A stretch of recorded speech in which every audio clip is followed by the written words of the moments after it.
बाबर से लेके अकबर तक मुगल शासनकाल की 3 पीढ़ियों के साथ रहने वाली वो घुमक्कड़ शहजादी अकेली महिला इतिहासकार थी जिन्होंने 3 मुगल बादशाहों बाबर, हुमायूं और अकबर की शख्सियत, उनके दरबार, उनके हरम, उनकी कामयाबी और उनकी मुश्किलों की झलक से बाहरी दुनिया को रूबरू कराया।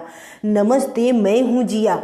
दोस्तों, गुलबदन बानो की याददाश्त गजब की थी। अकबर ने अपनी बुआ गुलबदन बानो से अनुरोध किया कि वो उनके पिता और दादा के बारे में कुछ लिखें, जिसका इस्तेमाल अबुल फजल उनकी जीवनी अकबरनामा में कर सकें।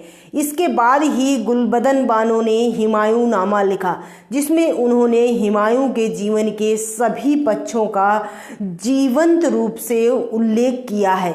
गुलबदन ने जब ये किताब लिखी थी उस समय उनकी उम्र 64 साल की थी। साल 1529 में जब वो काबुल से भारत आई थी तो वो सिर्फ 6 साल की थी। वो अपने भाई हुमायूं के निर्वासन की गवाह बनी।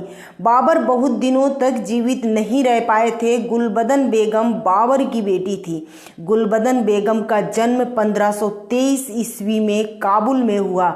उनकी माँ का नाम दिलदार बेगम था। जब गुलबदन बेगम पैदा हुई उस वक्त जहीर उद्दीन बाबर हिंदुस्तान को फतेह करने की जद्दोजहद में मसरूफ था, लेकिन वो अपने इरादे को 2.5 साल बाद अमली जामा पहना सका। गुलबदन को अपने सौतेले भाई हुमायूं के जीवन चित्रण हुमायूंनामा की लेखिका के रूप में जाना जाता है। अकबर के बादशाह बनने के बाद उनकी बुआ गुलबदन बानो ताजा बने फतेहपुर सीकरी के महल में रहने लगी। अकबर उनको मुगल परिवार की एक बुजुर्ग महिला का सम्मान देते रहे।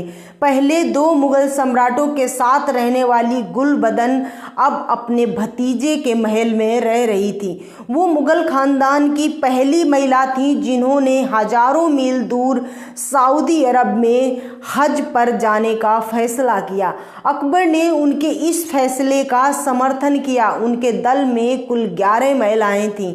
सितंबर 1576 में गुलबदन बेगम के नेतृत्व में मुगल महिलाओं का दल 2 नौकाओं में सवार होकर सूरत से हज के लिए रवाना होता है। उनके पास दान देने के लिए 6000 रुपये भी थे।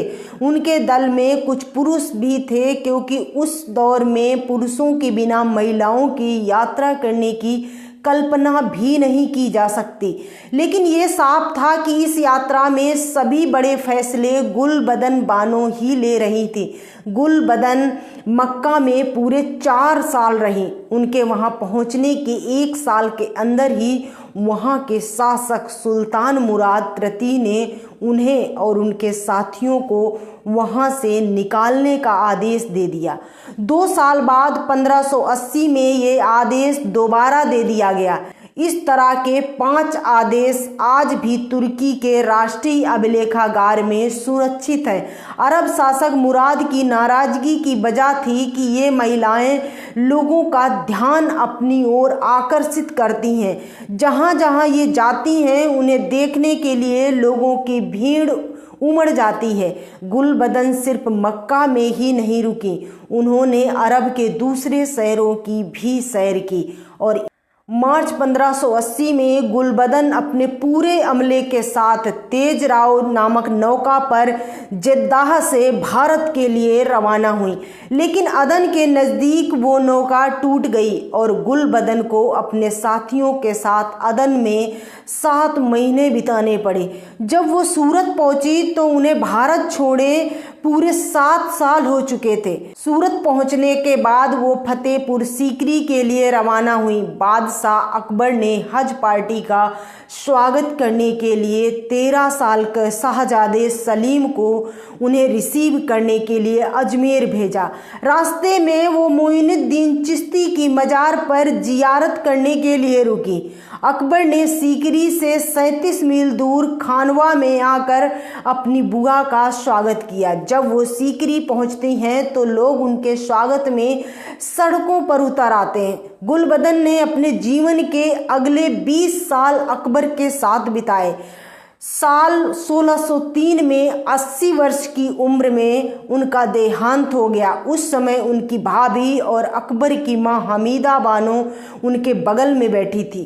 उन्होंने गुलबदन को उनके प्रिय नाम बेगम जियो कहकर पुकारा।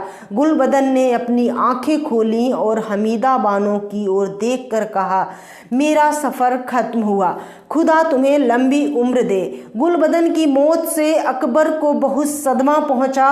उनके पार्थिव शरीर को कब्रिस्तान तक पहुंचाने में अकबर ने अपना कंधा खुद शेयर किया। अगले 2 साल में जब तक वो जीवित रहे, उन्होंने अपनी इस बुआ को बार बार याद किया। हमीदा बानो भी बहुत दिनों तक जीवित नहीं रह सकी।